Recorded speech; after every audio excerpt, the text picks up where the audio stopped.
Hello, hello, hello. This is Carla Michelle, and I am so happy that you've joined us on the Strong Work podcast.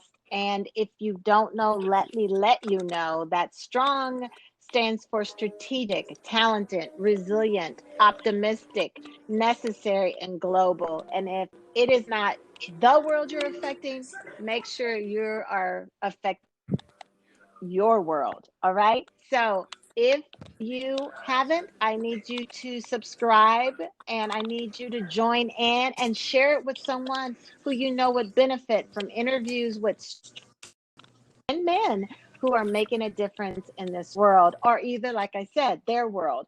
Follow me on Instagram at Miss Carla Michelle. It's MSCARLA, MICHELLE. Now let's get started. I have an amazing woman here on the line. Her name is Rosie Godicki, and she is, I like to call her a world renowned chef.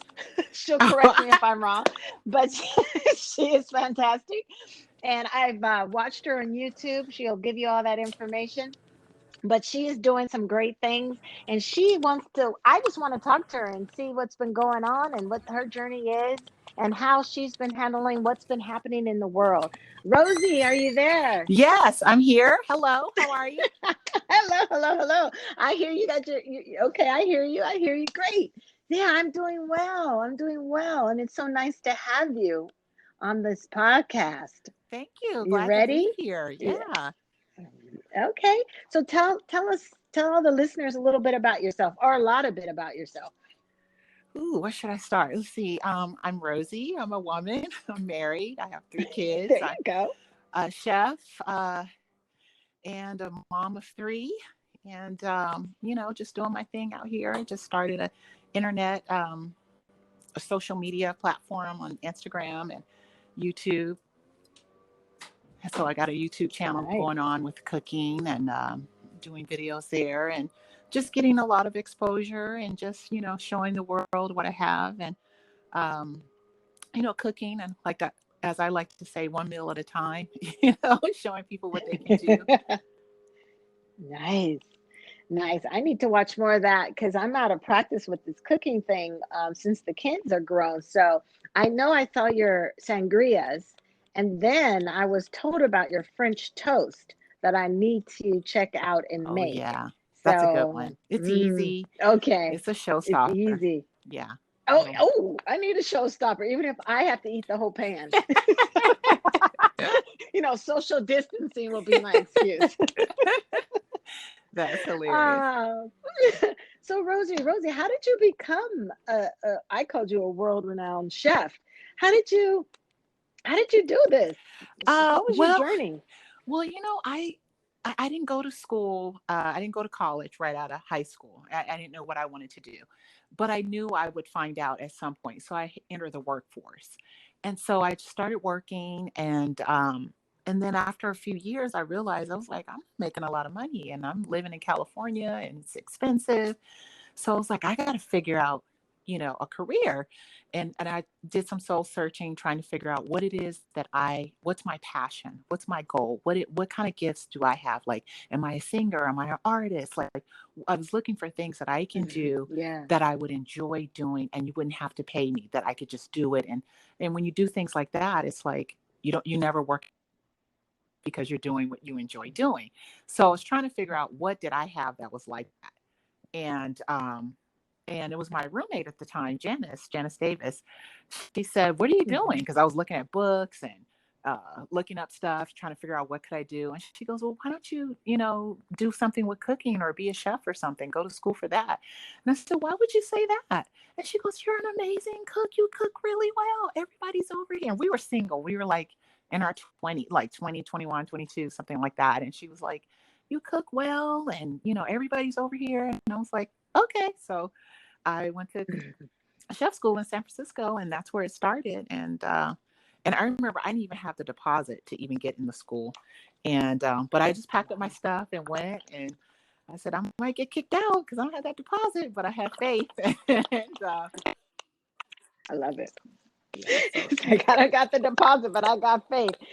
So faith carried you further than that deposit did. So I love it. So that, a lot of us miss that opportunity of having friends who tell us how great we are, or and help us get to that next level.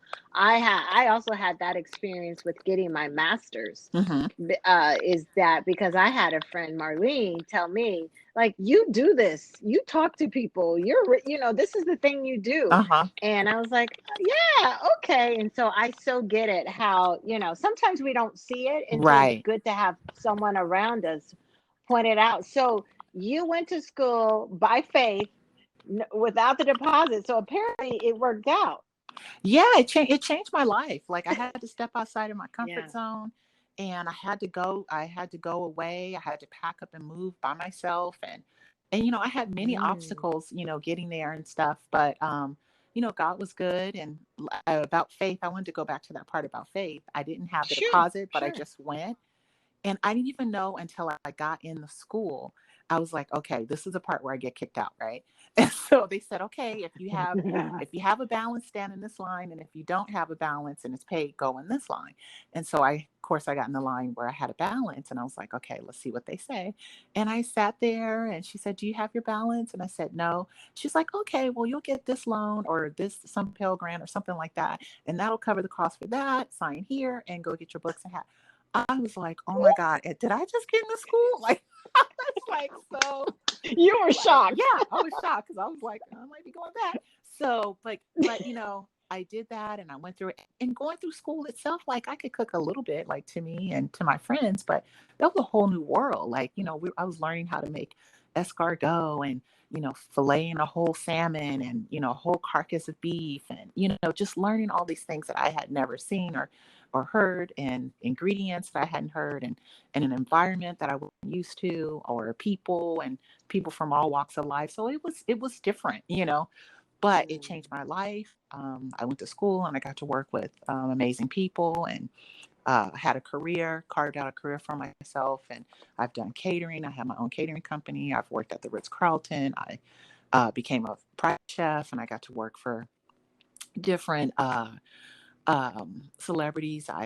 I did one You dinner. gonna drop some names? Yeah, I did. Okay, so I did one dinner for just a dinner. I was not employed by Okay. him, but I went over and I had to do a dinner as a test cook for Kobe Bryant. So I did that, and then I Nice. worked for Antonio Banderas and Melanie Griffith. I was their chef, Nice. and Larry David. I've worked for him in the summers. I would go and work for him, and Norman Lear. He was the one that created Good Times and that Yay. show. And then and so many some other people out there, um but if I didn't take that leap of faith, I never would have had those opportunities. And I really enjoyed being a private chef because I was my own boss. It was a way for me to make the amount of money that I wanted to make, instead of working at a restaurant Mhm. or working at a hotel and taking a long time to go up the ladder. Being a private chef, you have the talent, the skill, they recognize it and they pay you for it, and they pay you well. So I really enjoy that freedom, Mm. and to be creative. And then you're making things for that family of what they like, their favorites. So they think you're fabulous because everything you make is all their They like. favorites. Just think if somebody made your favorites all the time. You're like, oh my God, Oh, I you're will amazing, love you. because it's all your favorites. So, Yes. so I did that. And, in raising my kids, I have 3 kids. And so with this whole, the current climate of our world, or our nation, with the corona coming to town, and being quarantined, I started cooking, um, and on that's why I started doing online cooking.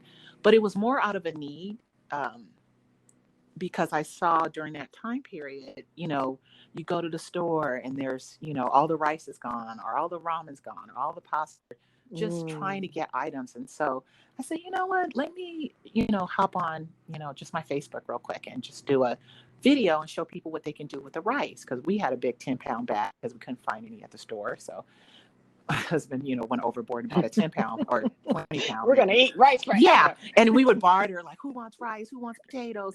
That kind of thing with our neighbors and stuff. Yeah, yeah. Um, And so I just did a simple, like, how to do fried rice, leftover rice. It's, got that cold rice in the fridge, and showed people how to make that. And then I did the next video I did was on ramen, because there was no more ramen at the store. And I was like, okay, so let me show That's people how to do right. this a little bit more healthier, throw that packet out, and, you know, um, put some fresh ingredients, ginger, garlic, green onion, soy sauce, sesame oil, and just make like a Mm. nice little base and some broth and put that in there. And you can add shrimp or egg Mm. or beef or whatever. And then you've got a meal. And I put that out, and people commented, just it was so well received. Like, I just did a little something to help people. And just what I got back in return was huge. They were like, "Oh my God, I didn't know Mm. you can do that." And we're talking about ramen. Okay. And they were like, I'm excited "Wow." And myself. people were sending their pictures. Look at mine with shrimp in it, and look at mine with the egg in it, and look at mine with, Oh. I did it with chicken. And people were sending their pictures, and it became a way to connect with people, because we couldn't see Mhm. people, so we were able to connect in the home. And I did a live brunch on a Sunday, and it just touched me so much that people tuned in. It was like, it was so good to see your face, and you look so Mm. pretty, and oh my God, the food is delicious. And some Mm. people cooked along. Like, they cooked along too. Oh, yeah. And so it just took off. And so I'm really excited about that, and sharing, my knowledge, and, on helping people to find, Wow. recipes that they love. And then I do vegan stuff too, because my daughter, I have one daughter who's vegan, and the other daughter is vegetarian. And then I got my Oh, okay. carnivores. So, Would that include you? yeah, yeah, Oh, you're a yeah, carnivore.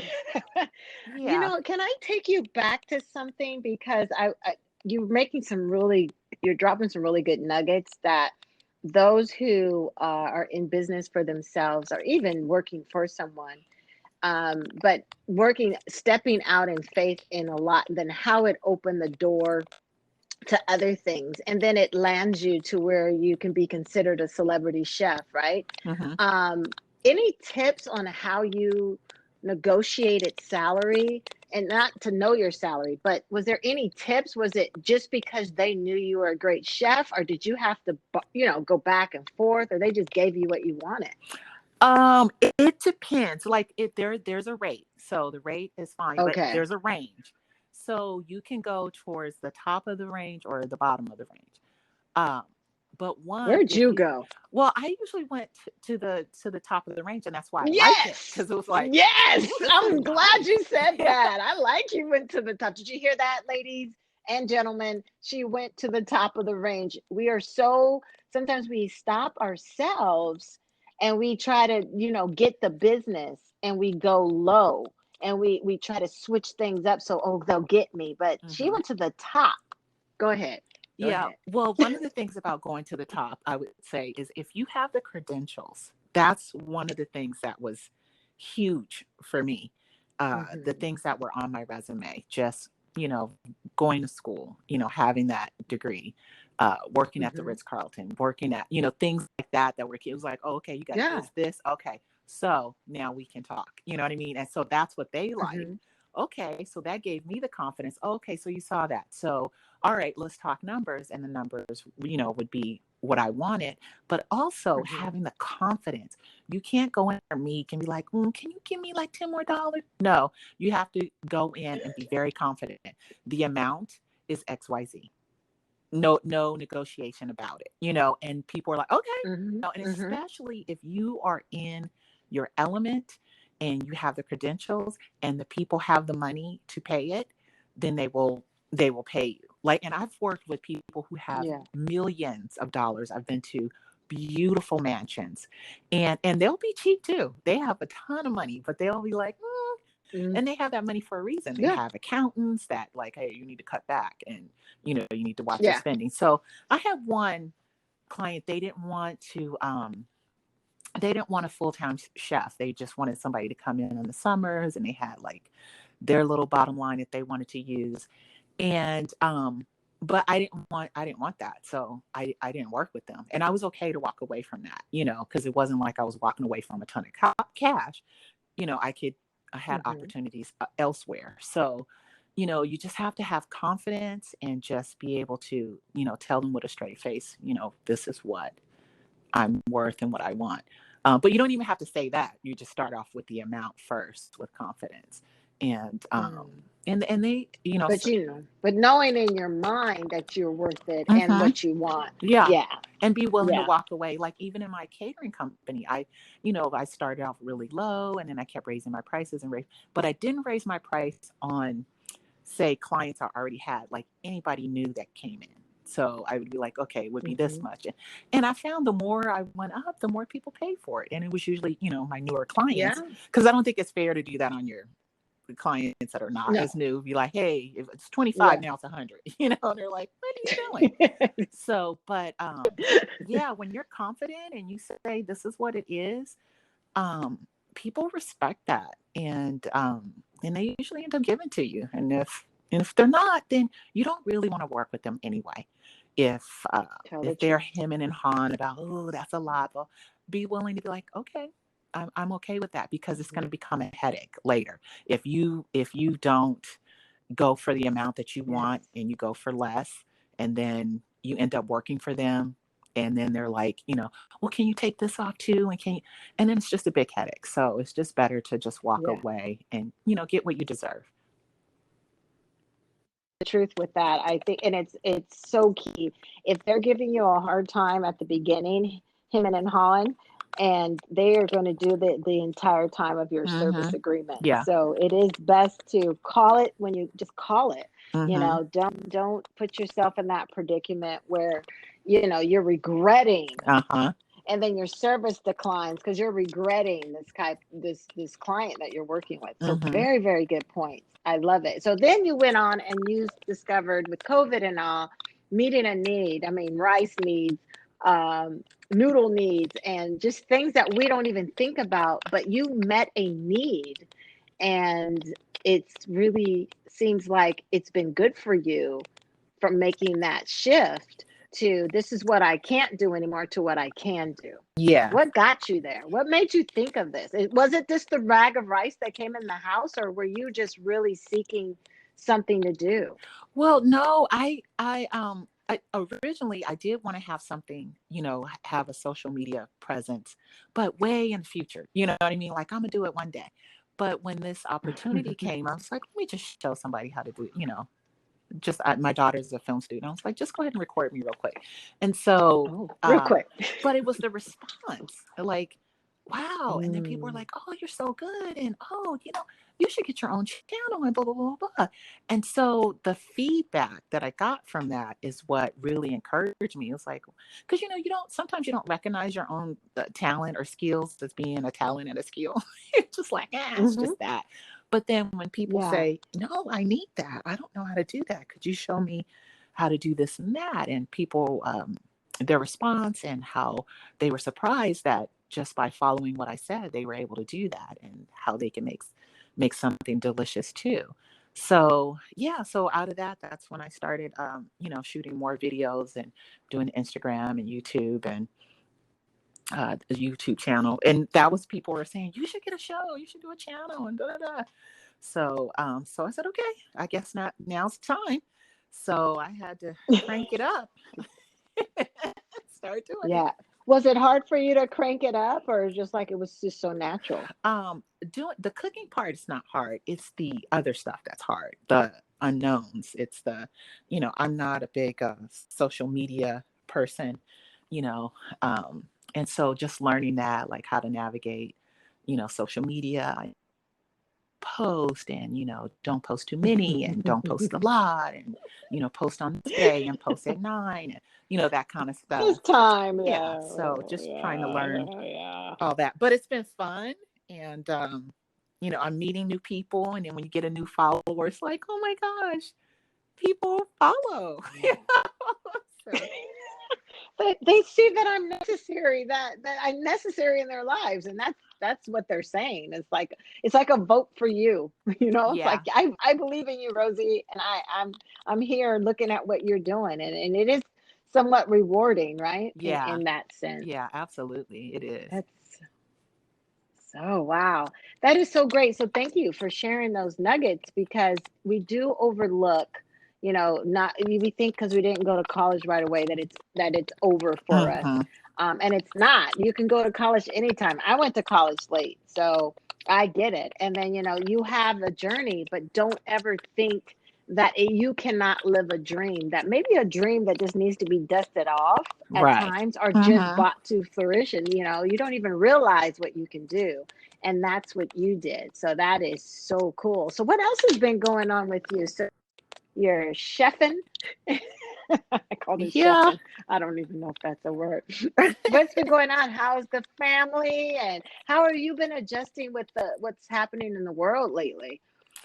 Ooh, now the newest thing is the current climate with the racial tension that has been a Hmm. doozy. The incident with George Floyd that rocked me to my core. I think as a Mm. community, as a Black community, I think we all were traumatized by that. In the whole nation, Yes. we're all Yeah. rather Black, white. You saw that, and it hit you, like never before. And Hmm. we've seen that before, but not like that. And it bothered me. I mean, I was like upset and angry. And then the whole racial tension in our country came to a head. And, people are choosing sides. But then seeing people that were non Black coming out and supporting the movement and, protesting, and that was great. But for me, I learned a lot about um, Hmm. people, how people really think. And maybe they're not like Hmm. completely racist, but they have racial, racial insensitive. They're being insensitive with it. But Hmm. I was a little disappointed in my white brothers and sisters, Christian white brothers and sisters, that they were silent. And I'm talking about from a social media standpoint, and I'm also talking about from like calling. I guess because we're on quarantine, I didn't get to see people as much, um, but even from a social media standpoint, like Facebook, everybody's talking about it. Our nation was on fire, literally on fire from the riots Hmm. and things like that. Yeah. And I just thought to myself, how can we go from um, you know, the corona and quarantine and talking about tacos and showing pictures of puppies. And then this person gets killed and we have racial tension and no one says a word. Just this certain group of people, just quiet. And I'm like, hmm. And it wasn't just one person. There was a group of people. And not all, I'm not saying all my white brothers and sisters, but there was a group of my white brothers and sisters that were really silent on the Mm. matter. And I later found out that some people were just didn't know what to say, and then some people were, married to cops and they didn't know what to say, and that was strange to me too, because Mm. cops are supposed to be for justice. So if you're for justice, then say Mm. you're for Oh, justice. And people were drawing the lines. Well, and I'm not saying the police did that. I'm talking about police families, and they mhm, just act like they couldn't come out and say something like, yeah, that was wrong about George Floyd, and I stand for justice, and we're behind the badge, and we want to protect. It wasn't that. It was like, mhm, I can't say anything. Yeah, you can. And there are police officers that would speak, hey, I didn't do that, I'm for justice. I wear the badge, I came to fight for justice. yeah, But that was hard for me to see that, and to see that people, were so quiet. And I was like, how could you be so quiet about something that's going on like this? mhm, And but then I got, I have white friends that are like, heck no, that's wrong, blah blah blah, and they just call it yeah, out. And yeah, but yeah, yeah, that was hard to see. And then there was this person, Candace Owens, who has a very strong viewpoint about the Black community, and she's a very conservative Republican. And just some of her views. I mean, she says some good things and some bad things, but she did a whole video about George Floyd, which was horrific. And mm, I noticed some of these same people were, you know, are followers of hers, and I'm like, did they think I was their Candace Owens, because I'm Black, my husband's white. Yeah. I don't think like that. I'm not Yeah. her. And Yeah. so I was Yeah. wondering, did they think Yeah. I was her? And I may, Mm. you may think that, and I may look like that, but that is not me. That is not who I am. Yeah. Don't put you in So the same box. no, Yeah. no. And I'm thinking, is that why you liked me? Because you thought that? So just all these, thoughts Whoa. ran into my head, and not saying that they're true, or they could be, Yeah. but I didn't know. Yeah. And it's just the feeling that I had from what I was receiving from the people that in It's my life. almost like not saying something is like you are saying something. Mm-hmm. Like they say, not to make a decision is making a decision, Yeah, to do and nothing. so it's like, yeah, yeah. So that was their decision, and you do hear a lot of, I have white friends, and they reached out, and I don't think anyone knows what my friends maybe not know what to say. I was a little confused in some parts because they're, how are you? And I just took it like, oh yeah, I'm fine. But I didn't know they meant, how are you? Yeah, they were checking in. you know, yeah. And I was like, oh, okay. So, but that, they checked in on me and shared, some of them shared their heart. I was even on LinkedIn, and one guy offered to write me a letter to apologize for the white community. And so I allowed him to, hey, and he follows me on LinkedIn, or we Mm-hmm. connected on LinkedIn, and he chose me. I don't know if he was going around connecting with people on LinkedIn, but I got a letter, and he probably apologized for his white privilege and taking jobs that he knew someone else of color was better for it. And Uh-huh. he expressed himself, Wow. and my, yeah, but and my response was, thank you. I don't even know if I said thank you. I don't mean to not be thankful, but it was more as, I hope that in your future. He was a young man, young white man, and I said, I hope that followed this, because you've made some really, dynamic apologies. But Mm-hmm. what happens after the protesting stops and it's not cool anymore to apologize or to say Black Lives Matter? When you are up against someone who's of color and they're better than you for this position, they fit the position better. Will you step back? Yeah. Those are the actions that we would look for. And so I posed that to him, and he's like, yeah, I believe that they should just, he had his opinion. If I go there, you'll probably get a little roused if I say what he really said. But he he was really trying hard. But Yeah. those are the things that, if trying, and if someone's not even trying to be corrected, it does make you kind of question. And Mm-hmm. I understand how disheartened that you could feel by that. But what happens? So you're in an interracial marriage. Um, do you have conversation with your kids? I mean, what dynamics may have adjusted in your family, if any? Yeah. Well, with my kids, my son, he's at home. He's, not with friends, but my girls are. And it was mainly, like I said, social media that it really let you know Mm, who was who and what side they were on. And they were kind of devastated, like people they looked up to, or um, uh, even actors, or things like that, that they people they looked up to, that didn't take a stance. And it's like, wow, all this time I thought she was a person for change. And so because people were showing their solidarity mhm. for the Black community, and then there were some people that didn't. But you can't say, I'm not saying that you should just judge everybody based on social media and what their stance was. But that was the climate. People were like, hey, we stand with Black Lives Matter.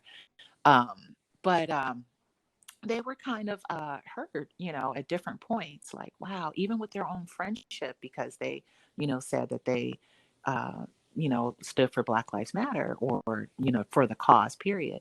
Some Mhm. people didn't agree, or stopped being their friends, and at one point they, both of them Wow. vocally were saying things like, hey, if you don't believe in this cause, you can unfriend me. So they had gotten to that point. because they just want to just like weed everybody out. So I know who I'm dealing Damn. with. So Yeah. that's what they did. They But did a really black or white yeah, thing there. They're yeah, like, hey, yeah, yeah. yeah. So it was rough to see them. They were kind of hurt. Um, and for my husband, him and I, Mm, like, it just hit me differently. I would wake up some days, I would wake up with tears in my eyes, and things that I had seen yeah. on social media, posts that, like, somebody had posted on Facebook. They said there's a new app tells you which one of your friends are racist, and it's called Facebook. And that was so true. So true. Oh, Because you're wow. sitting Wow, there wow, and you're wow. like, I can see that. So so Oh, you would see wow. some hurtful things. It hurt when you saw that. Like, Yeah.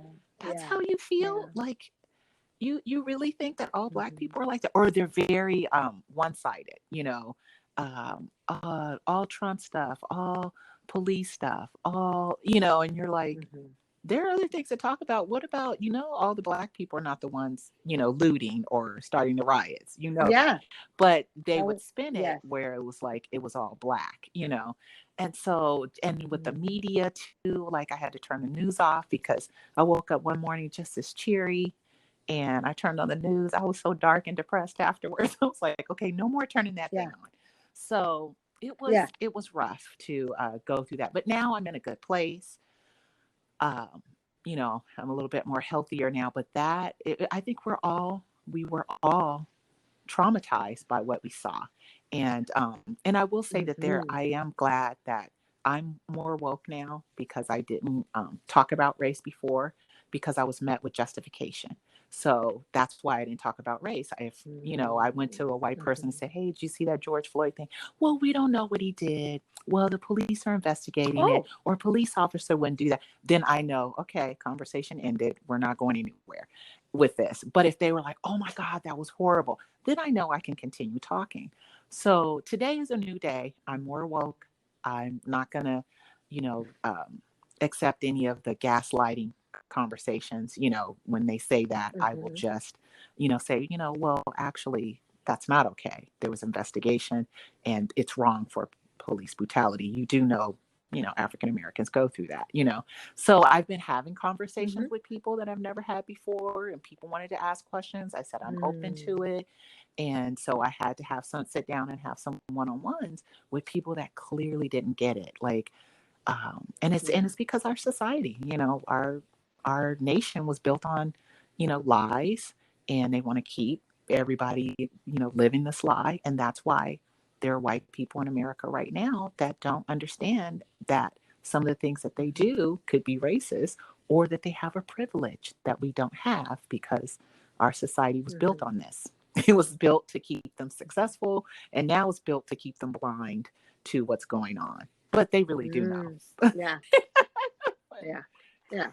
Yeah, and it's such a you mentioned a lie, and it's such a lie that hurts. There's nothing Mhm. like having a lie. A lie is a lie until it starts really hurting, and then we're at a place where it's been hurting, Right. but it's obvious hurt and pain and despair behind something that's been left idle for too long and been okay and acceptable in some eyes too Hmm. long. So my hope is truly, after all the protesting and as I hope that we just all the work that we have done in voice and in deed and in actions, is that it's not just brushed under the rug. And as much as that is probably a goal, Hmm. a lot of pacifying going on, and okay, let's just get the black community quiet, Right. but I would hope that we are making another step. I mean, we've been doing this for hundreds of years, of trying to Hmm. make a step forward. So hopefully this was a leap, and we've busted open some doors that will stay open, Yes. that Yes. will stay open. Yes. But Yeah. I wanted to say a positive thing though, about, because I said a lot of negative things Sure. about, Sure. my disappointment. But one of the things that did help me is I do have a white girlfriend. And I was going to a protest, and she called me up and she said, what are you doing? I said, I'm going to a protest. And she was like, okay, where? And met me at the protest Mm. and walked with me And that's what I needed. That's what Mm, I needed from my white yeah. brothers and sisters. I needed them to walk with me. And the generation, like my kids' Yeah. generation, they're doing it. They were out there, all young people, all different um, Oh, yeah. ethnicities are out there fighting for the cause. They Now, if we are. can get, the ones our age and above to come on and join the train, that would be awesome. You know, real awesome. No, So, serious. It's so true. I was out protesting with my kids, and yeah, our age bracket was few, yeah, but the ones 25 and under, they were out on there all fire. race, Yes. creek, everything. Yeah. They're just It was there, beautiful. and it wasn't it. I mean, it was something just even to be a part of it and see it. Uh I huh. felt very motherly, Yeah. like it was Yeah. like you're watching everybody, make sure they're okay, they have water, Yeah. because it was our future Yeah. Yeah. out there protesting, Mm-hmm. and it's amazing, and I think it also uh, did something for my kids of awareness. We've all, lived life in a way that you don't really give much thought to it or talk to it, at least in the community that we're in. And now they're very much awoke, Mm-hmm. awakened, Oh or yeah. whatever you want to say it. So Yeah. it's a different world now. It's a different world. Yeah. And I'm so glad for you sharing that, because that's real. I believe that when we eat, when I talk about,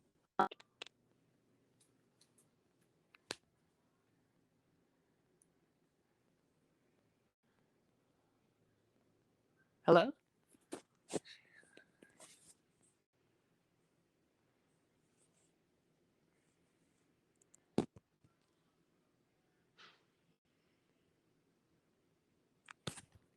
Hello?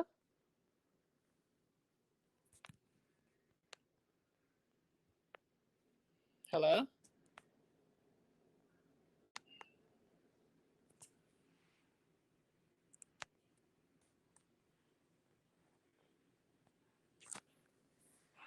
Hello?